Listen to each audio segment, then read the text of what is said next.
My Gavanan Melonin, and well met indeed. I'm Arakagaladurthan, and welcome back to Middle-earth as we continue on with Canned. Now stop, I hear you all cry immediately and say, what the bloody hell is going on here? It's only turn 15 again. We are not covering all of Ravanian in a great orange colouring. Why is episode 2 starting sooner than episode 1 ended? And I'll tell you. Shortly after episode 1, of course, I made a list of all the things that I thought, this Candish Horde script just straight away I think could do with this, and this. I reached out to the modding team, and Lord of Links came back to me almost immediately and said, yes, we absolutely plan to do that, and that. I just hadn't had time to get round to it, for some very serious reasons, and I do hope Lynx is okay.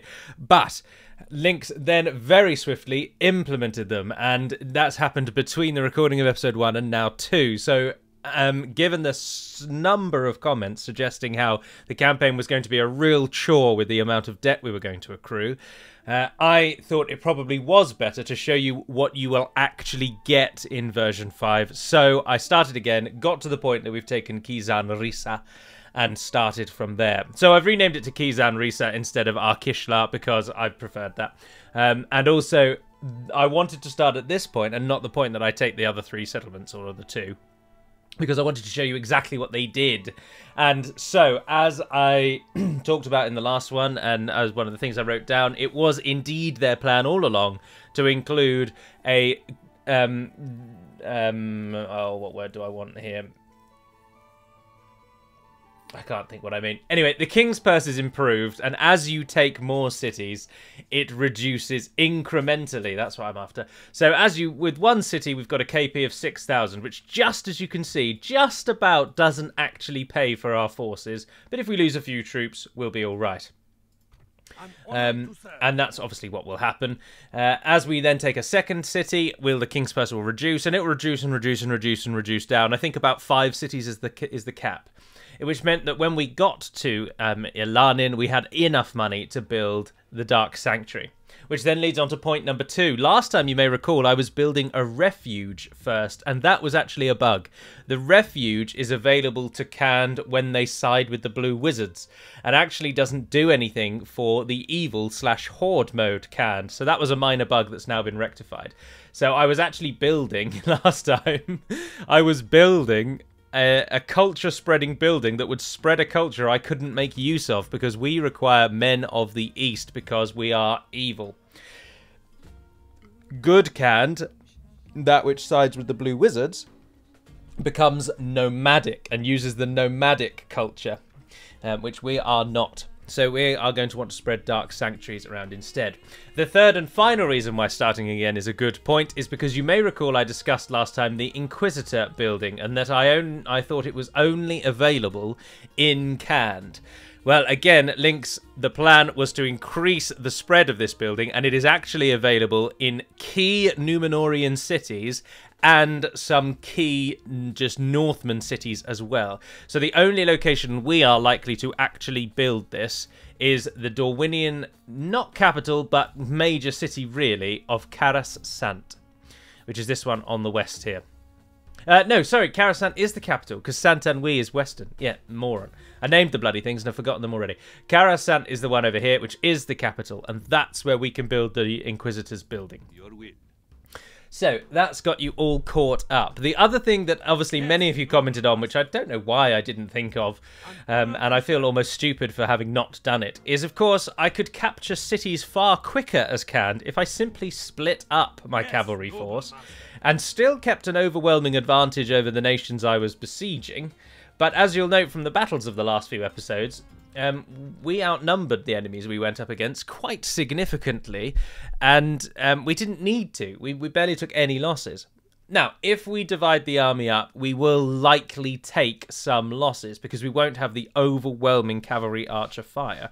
So it's very much a call for each and every one of you. I'm not suggesting that I opted for this method of keeping them all together because I thought that would be a better way. I did this because I simply didn't think about it.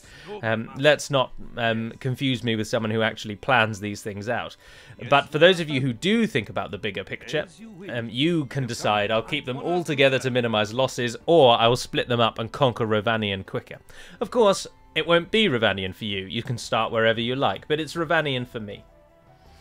I've gone with Kizan Risa for my capital, again on the same naming convention from last time, which is that it means absolutely nothing. I just think it sounds cool. And I think that's a good reason to set something up. So we're going to want to divide our army up. So it's going to be one Vareg Horse Archer and our faction leader in one army. And then one Vareg Horse Archer and our heir in another army. And then you can take 3. And you can take 3. I think that's all the cavalry archers. Yes. Let's put the Wind Riders in with Orash, keep them together, and put the Lancers in with Arkish. And then you can have 2 of them and 2 of them. One gets more and one gets less. Well, Arkish's force is arguably stronger, so give Orash the other one. Right, Orash. Something else, the final point, that is a bit of a side point, but I was very, very disappointed that Dol Guldur attacked us. I really, really didn't think they would. I was really surprised, I have to say, that they actually attacked me. And as some of you have suggested, it is likely they attacked me, not because they actually thought it was a good idea, but because we happened to be there when they were. And so it's not necessarily that the AI has this grand plan of thinking, right, I'm going to attack that person at this point, and that person at this point, and that person at this point. Every single turn, the AI makes a decision as to whether or not it should attack someone. And in that moment, with our army standing there, Dol Guldur wanted that town more than it cared about the fact that we were allied to its ally, and it took, in that split decision there, it took the decision to attack me. Which, of course, was moronic and cost them greatly, but it's a decision they took nevertheless. But I don't want to go to war with Dol Guldur, because Dol Guldur is not only a faction that we've seen many times on the channel, but it also has a roster so similar in function to Mordor that I feel that it is just, again, rehashing things we've already seen to a silly degree. So I really didn't want to fight Dol Guldur, and this time I'm going to deliberately stay away from them and focus more on Dorwinion and Dale. So there we are. Do let me know in the comments down below if you think, yes, overall this is a much better change, or no, actually I was really looking forward to the sort of, not looking forward in terms of watching my videos, but looking forward to in terms of you playing with version 5. Were you thinking, oh, actually, no, that's a really nice challenge. Like, do I use my one really overpowered and incredibly strong horde to overwhelm a nation, and thereby accept the fact that I'm going to take losses, which will deal with my money situation, but fundamentally I'm going to lose money, but the enemy's not going to be able to do anything about it because I will overpower them and completely outnumber them? Or would you rather, no, actually, I'd like to be able to take it a little slower, and I like the fact that I am now able to do that and I won't be crippled financially? Because that's something that I've not done, deliberately not done, is go straight for one of those factions. Whereas, of course, you can. If you wanted to, you could just attack Dorwinion straight away. You could attack anyone straight away. You could ride to Barad-dûr and take that as your first city. The option is there. But I've opted, obviously, not to do that. But anyone could do that. Alright. Now, someone suggested that a better way to make cavalry go into skirmish mode is to tell them to actually attack a unit and then put them in skirmish. And that way, rather than running from just any sort of generic enemy that wanders their way, they'll run away when the time is right. Now, this battle, we are definitely going to take more losses because, oh, not only am I not paying attention, but oh no, hang on, this is a prime opportunity to use our melee cav. Those privateer axemen, if they fight us in the city, they're going to give us grief. If they fight us out here, they have almost cost themselves the game. You guys are all doing alright, aren't you? Mounted archers! Archers! Mounted archers! Right, there were 150 privateer axemen. Oh, that was a devilishly strong blow. I mean, devilishly strong? I wouldn't go that far, Gallo. Come on now. Let's leave the hyperbole at the door, shall we? That was a very nice little charge there. We will take losses, as I say, but I'm not as bothered about that. Our foe fights with horns made of clay. Oh, there we are. Winning the battle. Out here, we're winning easily. The enemy's general lies dead. Now his men can sense their doom upon them. Now, we have to watch out. Something that I didn't do in the last episode is go over the stats of our units, because I just didn't think about it, to be brutally honest. But do note that this Marauder unit that we've been running in and out is one of the worst units in the entire game, let alone in Khan's roster. They are similar to Peasant Scouts of Rohan in that they are here as early tier trash for Khan, but they really are early tier trash. They are really, really, really bad. They don't do very well at all. If we compare Marauders, for example, an attack of 3 and a defense of 5 for a cavalry unit is awful. Because remember, cavalry are blessed and cursed with a gigantic hitbox, which means that lots of enemies can attack them. They can be surrounded very easily. It is a bugger to fight in melee with cavalry. That's why in all of my faction overviews and every developer diary, and almost the motto of the channel is don't fight in prolonged melee with cavalry in Medieval 2. Something I must have said more than anything else on the channel, I think, other than possibly the intro and the outro. And Marauders are the quintessential don't leave me in melee because I will die unit. So you have been warned. If you do play as Khan, don't put any real trust in Marauders. Every now and then, they will do something respectable, and you'll think, oh, that was really good, this unit's really handy. But it'll be so few and far between those events. Drink of the most rare and glorious fruit. Fruit! It is... Yes, it is unlikely that the Marauders will form the staple of your armies. You want to try and replace them with nomad units as soon as possible.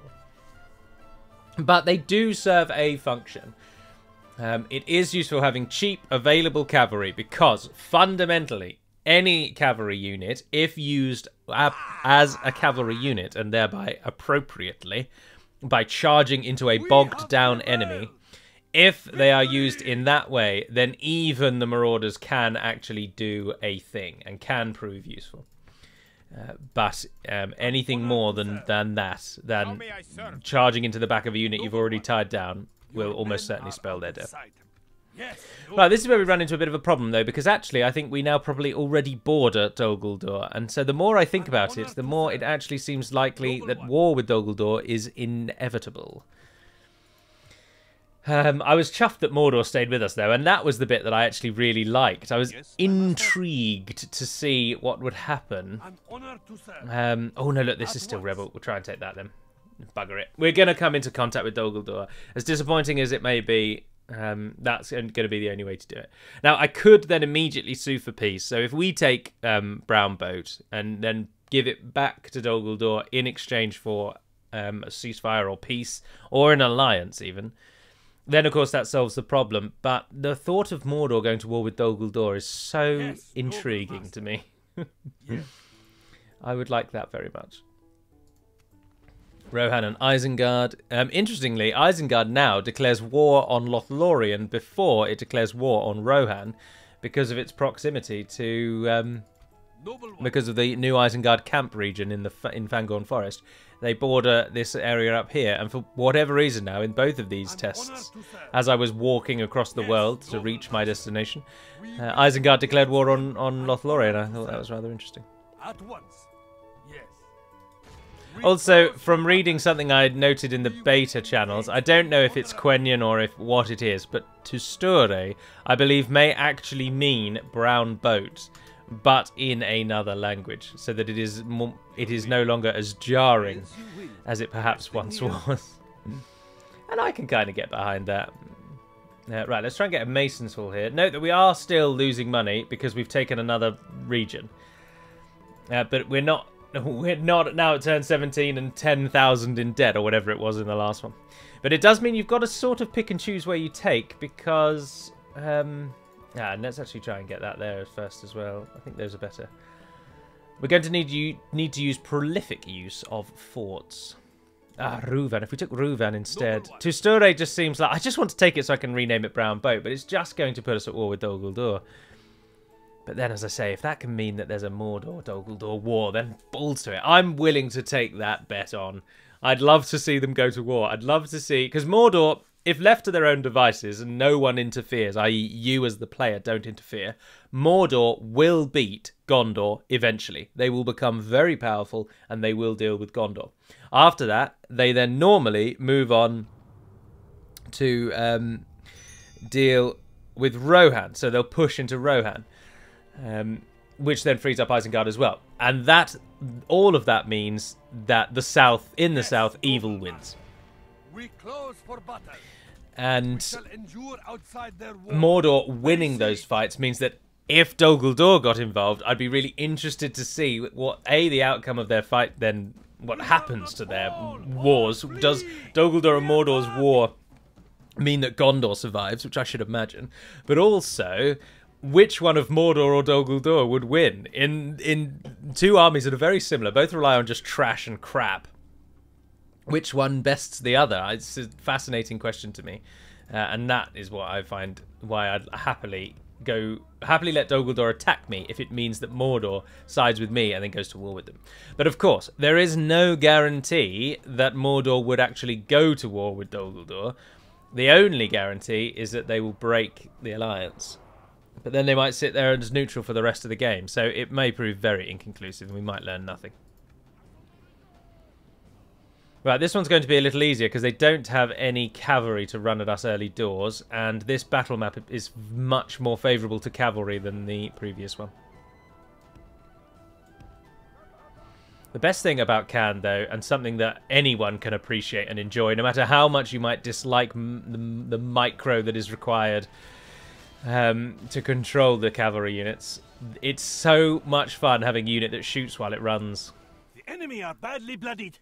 They have lost half their men. It is just so useful to have a unit that can shoot and move. It's a blessing and a delight. Right, they're down to 62% and we've gone just over half of most of our arrows. Everyone's on skirmish. No! Alright, if we do have to get engaged in melee, then it will be Arkish that does it. Oh, no, don't worry with them, actually. That was a silly call. Shoot the Ravanian hunters. Alright, Arkish is going to charge. We've got 83 bandits. Let's get in there and watch. Oh, they do look good, don't they? I particularly like this horse model. This is just genius. I'd love to see more models like this, where the front of the horse is protected, but the back isn't. I just think that's a fantastic unit. And because of that, I've now not seen how many bandits we've killed, but all of them, basically. Will surely see this and lose heart. In the theme of unit stats, though, let's have a look at these nobles. 12 melee attack is absolutely glorious, particularly for a general's bodyguard. 22 defense helps cover the fact that they are cavalry. The highest defense for cavalry, I think, normally clips are around 24, 25. You don't get the same sort of defensive stats that you get with elite dwarves or elite elves, or rather elite dwarven infantry or elite elven infantry, which can reach up into the 32s, 33s. So 22 defense for cavalry is actually very, very, very good. Their missile attack is only 6, note though, so even Variag nobles, who arguably are one of our best archers, still only have the same missile attack as human ranger units, which means that whilst we are a good cavalry archer nation, that doesn't necessarily mean that we are brutal with our arrows. We're still not of elven quality. That's always the downside with any Lord of the Rings thing ever, is that there is absolutely no reason why the elves shouldn't be the best at everything, because they have lived, quite literally, some of them, for thousands of years. And in those thousands of years, even the laziest person on Earth would be able to get good at something. So it's very difficult arguing that the elves shouldn't be the best at everything. Oh, look at them all falling. That was lovely. 4 fights with horns made of clay. Who's left? We are winning the battle. Privateer Axeman, and we've got those spearmen at the back there. I'd be surprised if we were to lose this battle. Even if Arkish dies, our army will fight on. But remember, there is a risk that he might die. Which one actually is Arkish now, after all? Our men are in command of the city. Let's have a look. Arkish is... Apparently we're looking at him. Oh, he is this fellow over here. Right, so that is not a unique Arkish model. That is what all Candish generals will now look like. So he stands out from the others by being not as... not as heavily armoured, but that doesn't mind. It might be unique to Arkish. I haven't checked the files, but I don't think it is. I think that's what a Candish general looks like. Right, and Privateer Axeman, how are we going to go about killing these off? I just don't want to risk... We don't want to sit here for 10 minutes, so we need to charge them. One, we have lost control of the city. But cavalry charges in cities is usually rubbish. Taken control of the city. Oh no, he says, and then Arcus just ruins him. Within our grasp. Oh. Our enemy flees. This is a most crushing victory. Your name will live in marble. Yes! Tostore is ours. Sorry, Tostore. Brown boat. Brown boat. You hear it whispered on the very earth itself, within the wind rushing through the trees. The gentle sway of the grasses on the steppe, and in the pounding of the hooves on the earth as our horde moves ever closer. Brown boat, brown boat, brown boat. Your faith and courage have We are triumphed. required, and it These shall are be now so. Our people's lands. Yes! If you would like to know, because I'm sure loads of you have absolutely no idea why it's called Brown Boat, and I'll tell you what, I'll tell you now. Many, many, many, many moons ago, there existed a region right up here on the very northern edge of the coast, Foreshell. Yes, we're up in Foreshell. And I believe it was called Ruskia Vein, which, as I understand it from commenters over the years, is either Finnish or Norwegian or Swedish, one of those. I think it's Finnish, for brown boat. And I always found that rather amusing, that it was that someone in the... It was either in the Third Age team or the original DaC team. So we're talking well over 8 or 9 years ago now. Someone named this region Ruskia Vein. They thought it would be a good idea. I don't know if they thought it would be... I mean, I have no idea why. But for whatever reason, someone decided a while ago this region should be called Brown Boat in Finnish. And loads of people commented it over the years. Well, people that understood it, people that knew it. They would, and then I got lots of comments saying, Gallut, why is that region called Brown Boat? That's funny to me. And I never had an answer, because I have no idea why it was called Brown Boat. But this question arose over many, many, many, many, many, many years. And then eventually Ruskia Vein was taken out of the game because this region is an absolute waste of a... Yeah, there were 2 regions up here. One was called Pitcairn and one was called Ruskia Vein. And there were 2 of them up here. And it's in the arse end of nowhere. So it's a waste of a region. You want the regions to be around the action, like on the borders between Angmar and the Dunedain, or Gondor and Mordor. Like, you know what I mean. In the high action places. So Ruskia Vein was sacrificed a long time ago. But I found it so amusing that the name meant brown boat that the region that it moved to, the East Bight, we renamed Brown Boat because I was asked so much about it and I thought it was quite amusing. So it was me that did it. Which is why it's me then that's so affronted that it's been changed. But I'm not really affronted. Obviously, they can rename every single region in the game. I don't mind. And so that's why it's called Brown Boat. It was an homage to a region that was called Brown Boat for absolutely no reason whatsoever. And it was just a sort of odd running joke that we had this region called Brown Boat in Finnish. And so when the region was sacrificed, we kept the name. And that is all there is to it. It is a nothing. But over time, a few people sort of caught on to this. And the fact that it was called Brown Boat spread more to like the English-speaking people as well. And so that's where it comes from. Nothing particularly interesting or exciting, I'm afraid. Not a great meme-based city or region or anything. And in many ways, it probably should have been renamed a long time ago, because that's not even a good enough reason to keep it as Brown Boat. If anything, we should have renamed the new region to Ruskia Vein. And I'm absolutely not pronouncing that correctly because I don't speak Finnish, I'm afraid. And I'm sure it was Finnish. That's what my gut tells me it was Finnish.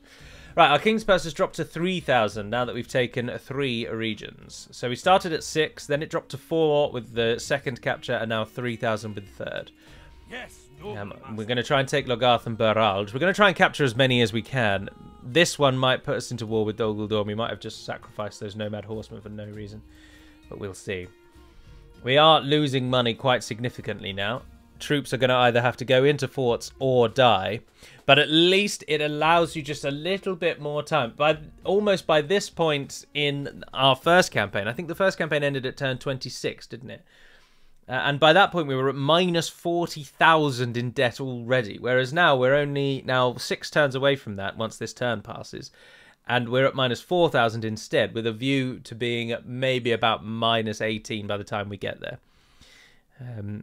So we shall see. Now the question will be, will Dol Guldur go to war with us? Oh, there's Chief Lagran again.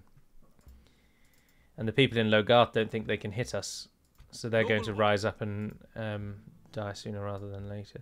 Now we could leave Buralj alone actually, and punch for. Oh no! Look, bugger. Which one is Ruvan? Is that one? Is that down here? Ah, that's the southern one. This one in the centre here is Ruvan. Oh, that's probably one that we do want, actually, more so than... Because it's Dorwinion. I want to go to war with Dorwinion. We could just ally with them, couldn't we, actually? All things considered. I'm sure they would say yes.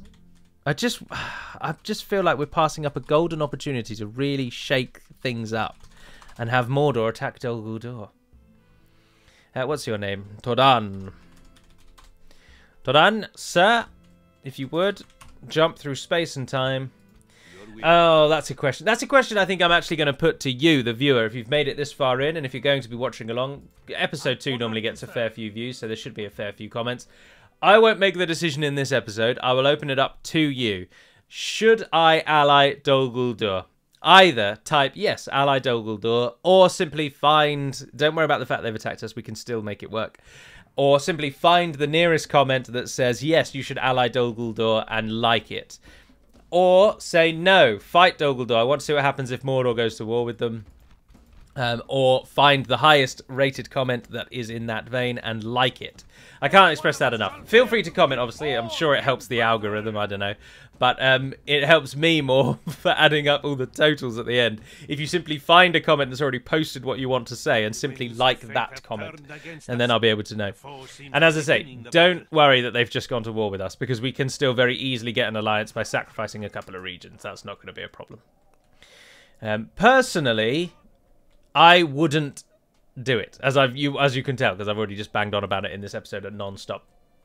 Personally, I'd love to try and get Mordor to go to war with them and see what happens. But I appreciate many of you are probably tired of Dol Guldur. This is now the second time we've fought them just in this campaign alone. So do let me know your thoughts. Whoa, whoa, whoa, whoa, whoa, whoa, whoa, whoa. Who is shooting at us? Hold on, we have got maneuverability on our side and the enemy has to attack us, so let's not offer ourselves up to be shot at. Is it the Dol Guldur scouts? Probably bloody well is, isn't it? And what's this up at the back here? Mirkwood Hunters. Right, the cavalry will be able to deal with irksome and bothersome neighbours. Cavalry. The whole army's cavalry. Can't bloody escape it.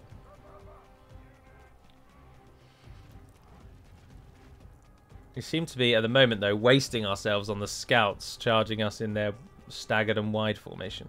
We have killed 25%, just shy of. No, no, no, no, no. You go for them. You come over here. And who's gone for you? Oh, Dol Guldur host. No, don't shoot at them. Come and get involved. Right, let's see what happens when this heavily mid-tier Candish cavalry, Variag Lancers, head-on charges of Maulers. There are 197. Oh, that is lovely. That is going to be so crushing. That is going to be devastating. Oh, dear, oh, dear, oh, dear, oh, dear. That's like the worst possible outcome for them. 40! Oh, Dol Guldur. I do love it when my enemy is inept. It just makes it so much easier, you know? It just makes life so much easier.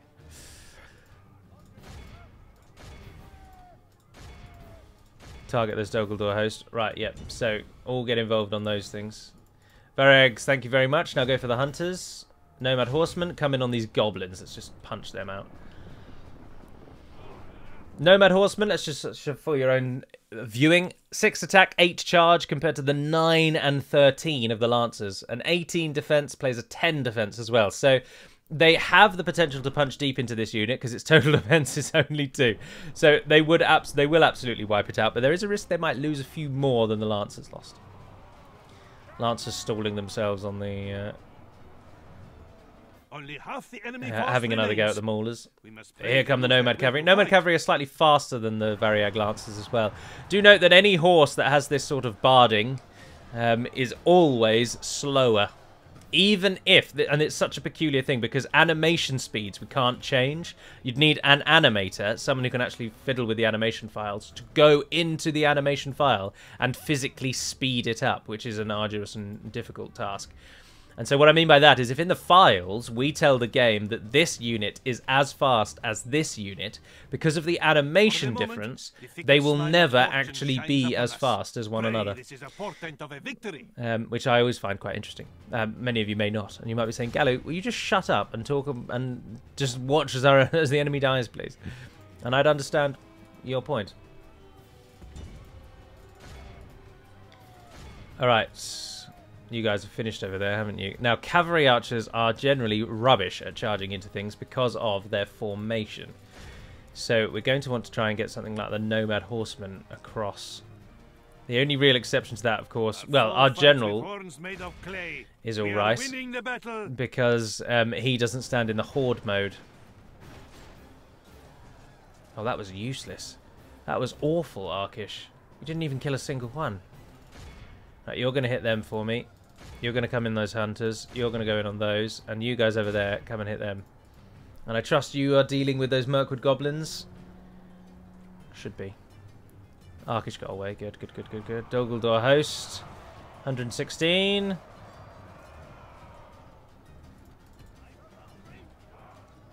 $51. 47. That was nice. Good charge. But then look, see how pathetic the cavalry archers are. They didn't even charge in. Useless. Absolutely useless. There on those archers. The Castellans. We're going to have to just surround the Castellans. Kill everything else off. And then... last time, obviously, he ran away. But this time, he's Billy Big Bollocks, if you pardon my French. Thinks he can go all day. That Dogaldor host will pick you off piecemeal if you don't charge in properly. And how many of you guys got left? None, that's pretty much over. Right, so it really is down to just the Castellans. So we want to get these guys over, because you're going to be used. And we're going to use the nomads. And then we'll use the rest of you to charge into them.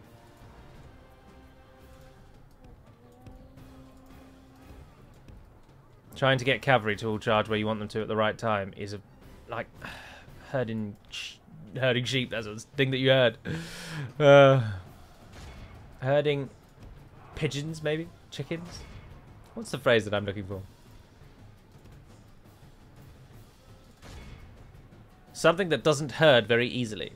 Cavalry archers' formation has always been a bit of a pain in the neck. All right, here we go. The lancers are going in.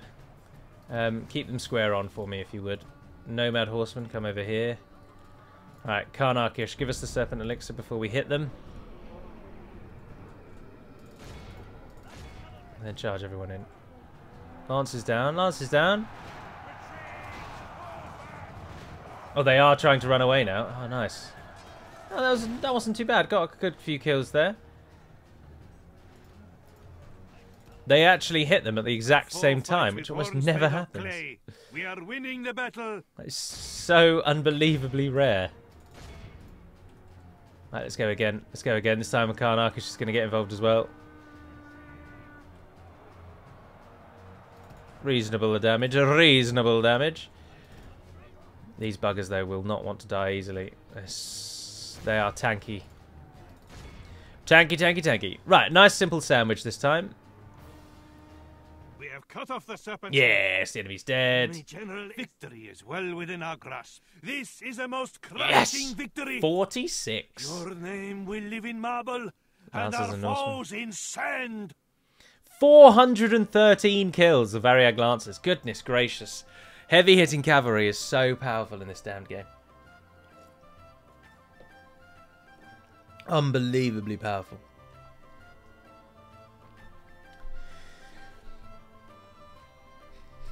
Right, Dogaldor have gone to war then. But, as I say, let me know your thoughts. It is your turn to cast your vote. Text yes to 07471. Or text no to 07472. Remember to ask the bill payer's permission. Don't text anything. The numbers don't mean anything. But do let me know if we should sue for peace now and become actual allies so they can't attack me again. And again, Mordor sided with us. But as many of you mentioned, it is unbelievably rare for the AI to side with the aggressor. They almost always side with the defender, regardless of how weak they are. Because, of course, Dol Guldur is much more powerful than me. I can show you the faction ranking scroll. Overall ranking, there we are. And where is Dol Guldur? The spiderweb. They are considerably higher than us. If we went top 5 factions, Dol Guldur are actually in that. Right. So they are one of the top 5 factions. In fact, they're the 5th strongest current faction. So Mordor, by all rights, should have sided with them. But they didn't. And we see this as a blessing. A blessing from the Lord. Right, I won't bother with Buralj, because I'd rather get rebel ones over here by Dorwinion first.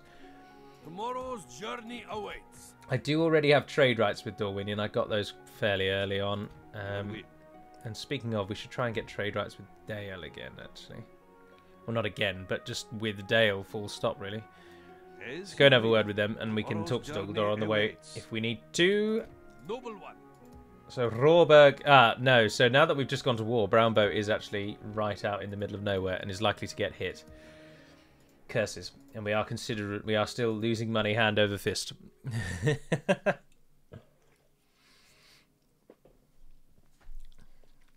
Absolutely outrageous how much money we're losing. The difference with the Ardenaim, of course, who have a very similar script, is that the Ardenaim are a purely infantry-based nation. So as the Ardenaim, the first few cities you take will likely cost you most of your starting army.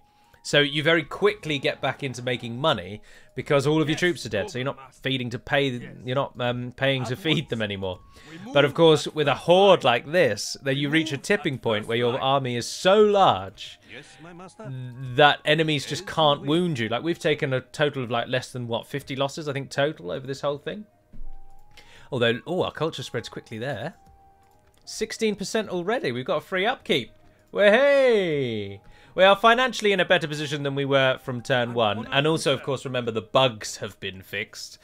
So we can actually build the right culture building. We can get the benefit of the Inquisitors building. And we can actually get the Dark Numenorians and the Great Beasts, which we wouldn't have been able to do in the last version. But we are still... The challenge still comes from the fact that you will lose money fairly regularly, as can. But I think this is a better way to go. We'll have 5 regions very, very soon. But it is imperative that we fight these battles, because pro tip for yourself, Medieval 2 does not deal with cavalry very well at all. Cavalry is woefully underpowered in auto-resolve. We have done... or certainly when I last worked on the mod, we had done everything we could to make cavalry as strong in auto-resolve as it is in quote-unquote real life, but with varying levels of success. Cavalry, just purely because it is cavalry, is almost always underpowered in auto-resolves. So Khand is not a faction that you will auto-resolve much, or you will take way more losses than you need to. And by the flip side, in-game... Mumakil and Great Beasts aren't amazing. I mean, I moan about Great Beasts a lot, I know, but there are a lot of ways to counter Great Beasts. And mostly that's just my own casual play style, and ineptitude is probably a better word. Great Beasts are very, very manageable. And Mumakil are as well. They're very easy to kill. But in auto-resolve, they are almost like invincible, ghost-like warriors. They are ridiculously strong.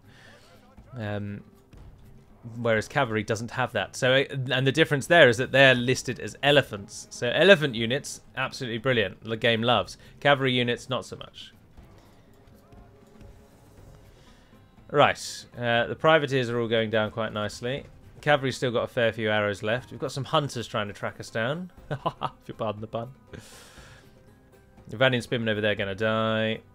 Those hunters there, this is where we're going to get Warlord Rush to come in.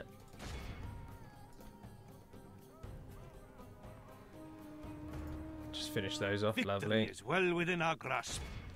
time our foe will surely see this and lose heart. They run like There it is. No losses. Oh, even Oras didn't lose. That's just brilliant. Well done. 5. 103, 114, 78, 77. But excellent work all around, and Logarth has been taken. Oh, we need to get onto the naming. Let's get out there with the naming. Apply the Zan prefix. I'm going to suggest that in my fictitious made-up language that I'm now applying to the game, Zan means castle.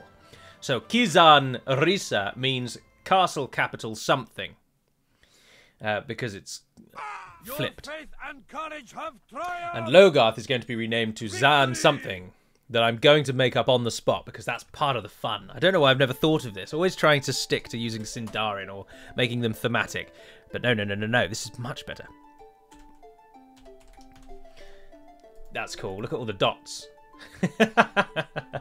Any good man knows that when creating a fictitious language, it's all about the diacritics. We could lay a trap here. Where is the town in Ruban? Aha, there we are. Viltur. We close for battle. Right. Leave behind. No, we're going to need to leave more than that, or it's going to hate us. Noble one. Alright, you can have both marauders. What are you saying? Doesn't make a difference. Alright, we'll just leave one marauder and call it a day. An honor to serve.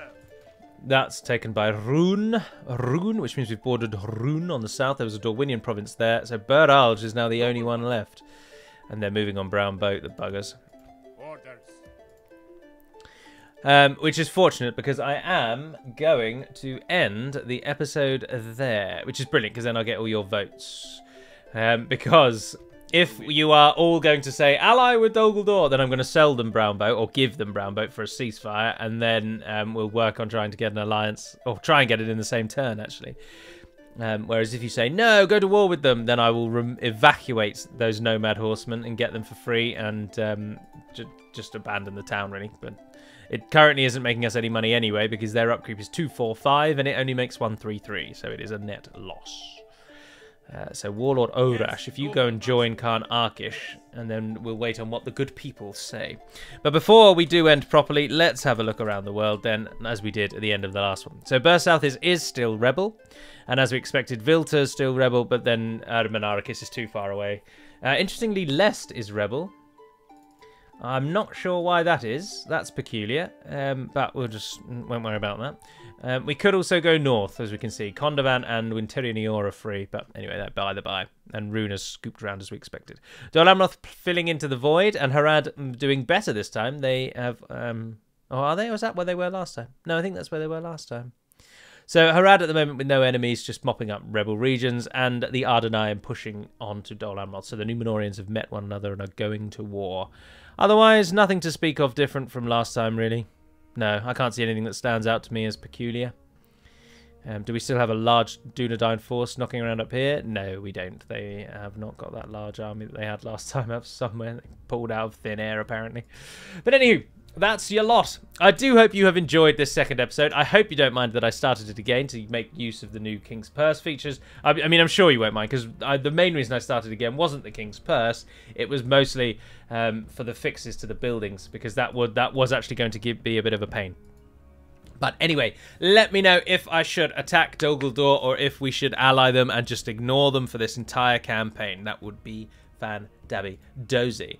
And until next time, dear friends, which will be this Saturday morning in a live stream, although there'll be a Battle for Middle-earth video this week as well. Don't know when it'll be, but there'll be one. And but then that might be before or after the live stream, who knows. But otherwise, live stream this Saturday morning, my time. I am GMT, so my time. You can come along and it will be canned. So I hope to see you all there. But until then, Navar Naden Perabad Melunin, and farewell.